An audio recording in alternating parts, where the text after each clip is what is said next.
England ने West Indies को शिकस्त दी 8 विकेटों से and what a brilliant performance by Phil Salt. Kamran क्या कहेंगे?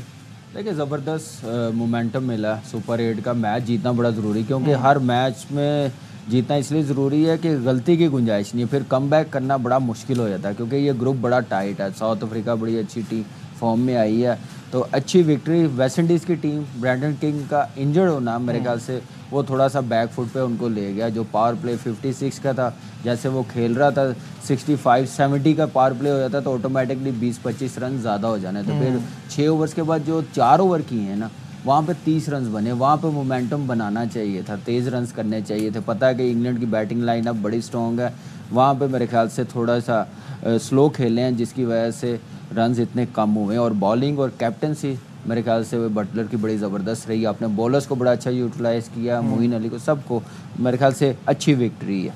बासित भाई, बॉलर्स को यूटिलाइज करने पे आप मुस्कुराए, कप्तानी अच्छी पे मुस्कुराए, कुछ नोट कर रहे थे कुछ? नहीं, मैं तो देख रहा था कि जो सुपर 8 के मैचेस हुए ये ओरिजिनल T20 क्रिकेट की पिचेस बनी हैं. हाँ, बिल्कुल. और नज़र आ रहा है कि बैटर्स जो हैं डोमिनेशन है उनकी. अच्छी चीज़ें लोग देखना ही ये चाहते हैं. और मेरा ख्याल है कि 180 रन जो वेस्ट इंडीज़ ने बनाए थे इतने बुरे नहीं थे, लेकिन नमक भाई ने जो पिटाई करी ना, सॉल्ट बोलते हैं तो मैं नमक भाई बोलता हूँ, जो उन्होंने फेटा लगाया ना, टॉप क्लास. हंसी आए तो हंसी करें. मेरे हिसाब से मैं ये कह रहा हूँ कि ये सिर्फ वेस्ट इंडीज में ये वेन्यू है हाई स्कोरिंग, बाकी ऐसा नहीं होगा. लेकिन कमी साउथ अफ्रीका वाले मैच में भी यही हुआ ना, वो एंटीगा में है. वो बड़े अरसे के बाद वहाँ पे वाइट बॉल क्रिकेट हो रही है. वर्ल्ड कप का मजा आएगा, वरना मजा नहीं आएगा. और वेस्ट इंडीज ने गलतियां की और अब वेस्ट इंडीज एक्सपोज हो रही है. वेस्ट इंडीज का जो बॉलिंग अटैक था आज वन डायमेंशनल था. दोनों स्पिनर, दोनों left arm, fast bowler right arm. इस पिच पे 3 आउट किए थे 14 रन देकर उबैद मैकॉय ने. लेफ्ट आर्म फास्ट बॉलर, उसको कैसे उन्होंने बिठा दिया सिर्फ इसलिए कि मारियो शेपर्ड थोड़ी सी बैटिंग करता है, और वहां से उनको लॉस हुआ. वन डायमेंशनल अटैक था. फिर 137 फॉर 1 14वें ओवर में वहां से पावल, आंद्रे रसल और पूरन आगे पीछे 6 रन पे 3 जो विकेटें गिरी ना, उससे वेस्ट इंडीज का टेम्पो टूट गया. और जब इंग्लैंड बैटिंग कर रहा था सिर्फ 7 रन पर फिल सॉल्ट का कैच गिराया पूरन ने. मुश्किल जरूर था, लेकिन वो कैच पूरन अगर पकड़ना चाहिए था तो इंग्लैंड बैकफुट. फिल सॉल्ट का एक्चुअली आईपीएल में भी बड़ा अच्छा वक्त गुजरा, अच्छे रन किए, बड़े हेल्दी स्ट्राइक रेट के साथ. सीरीज में वेस्ट इंडीज टूर का सेंचुरी बिल्कुल ऐसा ही है. तो ऑब्वियसली इस मैच के गेम चेंजर हैं फिल सॉल्ट. तो आइए बढ़ते हैं सर्फ एक्सेल गेम चेंजर की तरफ. जी हाँ, अभी जो शाहिद साहब बात कर रहे थे वो भी हम आपको दिखाते हैं. Phil Salt versus West Indies. ऐसा लगता है कि फिल सॉल्ट की बड़ी फेवरेट ऑपोजिशन है वेस्ट इंडीज. 9 इनिंग्स में 478 रन, 68.28 का एवरेज विथ 186.7 स्ट्राइक रेट, 2 सेंचुरियां, 32 छक्के. वाओ. अपने जूनियर लेवल की ज़्यादातर क्रिकेट इसने वेस्ट इंडीज़ में ही खेली है. इसके अब्बा का वहाँ पे कुछ बिजनेस वगैरह था, तो इसलिए उसको वेस्ट इंडीज़ की पिचेस का बिजनेस अच्छा नहीं चल रहा था, इतना बदला लिया है वेस्ट इंडीज से. कामरान क्या कहेंगे? देखिए, नो डाउट स्टैट्स तो बड़े ज़बरदस्त हैं और लास्ट सीरीज़ बड़ी ज़बरदस्त खेला है. और देखिए 20-25 रन जो कम किए हैं ना वेस्ट इंडीज़ टीम ने, ये थोड़ा सा उनको मोमेंटम मिला वेस्ट इंडीज़ की टीम को. उसमें मेन जो रीज़न है ना बॉलिंग में, आदिल रशीद की बॉलिंग है.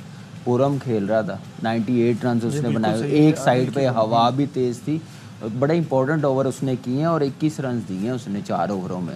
तो मेरे ख्याल से वहाँ पे उसने फंसा के रखा हुआ था बैट्समैनों को, जॉनसन चार्ल्स को और पूरम को. इतना हाथ खोलने नहीं दिए उसने, बड़ी मैच्योरिटी के साथ बॉलिंग की है. उसके बाद जोफ्रा आर्चर ने जैसे बॉलिंग किया, ये 2 बॉलर्स ने मेरे ख्याल से बड़ी ज़बरदस्त बॉलिंग की है. मेन अगर कहा जाए ना तो मैं समझता हूँ कि आदिल रशीद ने बड़ी टॉप क्लास बॉलिंग की है. ये है लेग स्पिनर और मिडल में ओवर करने का फ़ायदा जो आप स्पेशलिस्ट खिलाएं तो. बिल्कुल ऐसे ही. पावर प्ले के बाद आया था ना. जी. अच्छा, ये मुझे बताएं बासित भाई कि जब ऑस्ट्रेलिया से हारा इंग्लैंड तो उसके बाद ऐसा लग रहा था, एक पॉइंट आया था कि बारिश हो गई, इधर उधर ज़रा सी बात हो गई तो ये बाहर हो जाएंगे. बट अब इन्होंने फिर बता दिया है कि ये स्ट्रॉन्ग कैंडिडेट हैं एज डिफेंडिंग चैम्पियन भी और वैसे भी. नजीब, देखो उनकी जो प्लानिंग है ना वो हमेशा सबसे अच्छी होती है, चाहे वो जीते या हारे. जो आज उन्होंने नंबर 3 पे मोइन अली को भेजा, पूरे टूर्नामेंट में नहीं आया. जो अभी शाहिद भाई बात कर रहे थे ना, लेफ्ट आर्मर दोनों, उन्होंने तोड़ निकाला कि मोइन अली को. और जो आप बोले थे मैं हंसा क्यों, क्योंकि जब फील्डिंग होती है ना तो पूरी कप्तानी मोइन अली कर रहा होता है.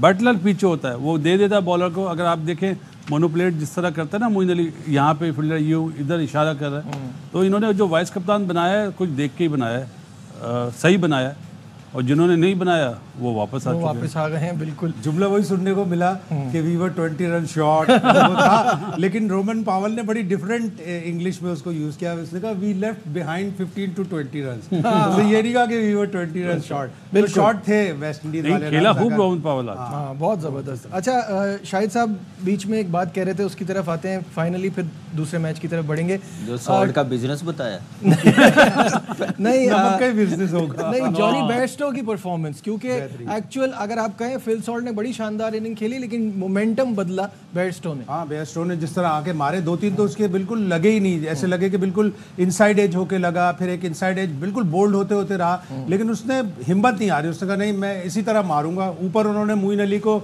इसीलिए भेजा था कि लेफ्ट आर्म स्पिनर को ब्लंट करे, फिर उसके बाद बेयरस्टो आया और बेयरस्टो ने गेम चेंज कर दिया, जितनी तेजी से उसने रन्स बनाए, गेम चेंजर। पूरे इंडिया टूर से ये फ्लॉप जा रहा था, टेस्ट सीरीज, आईपीएल, एक आईपीएल में इसने 100 करा, बाकी फ्लॉप जा रहा था। इंग्लैंड वाले छोड़ते नहीं पीछा, उन्हें पता है कि हमने इसको एक टास्क दिया हुआ है, ये अचीव करेगा। आप शुरू के मैचेस देखें, इतना अच्छा परफॉर्म नहीं करा, लेकिन इंडियन आज जो इनिंग्स खेली तो कॉन्फिडेंस। और आप ऑप्शंस देखें, हैरी ब्रूक अभी बैटिंग नहीं की, वो भी मिडिल ऑर्डर है, और उसके बाद लिविंगस्टन वो भी मिडिल ऑर्डर है, विल जैक्स को भी खिला सकते हैं, उनके पास मिडिल ऑर्डर में ऑप्शन है। और एक टीम ऐसी थी जिसके बाद मिडिल ऑर्डर ही नहीं था ही नहीं। उन्होंने ये नहीं किया कि उसको कभी ओपन करवाया, एक मैच में करवाया कम ओवर से, उन्होंने एक नंबर रखा हुआ है, वो मेरे ख्याल से क्लैरिटी उसको दी हुई है और उस पर वो रहता है। आप देखिए उसने अगेंस्ट द विंड छक्के मारे हैं, उसमें इतनी पावर है, तो मेरे ख्याल से यही एक दिलेरी। अब T20 मेरे ख्याल से अब इसी का नाम है, दिलेरी बिल्कुल की सही गेम बात आ गई है, तो दिलेरी। और जहाँ बात हो रही है दिलेरी की, तो इस दूसरे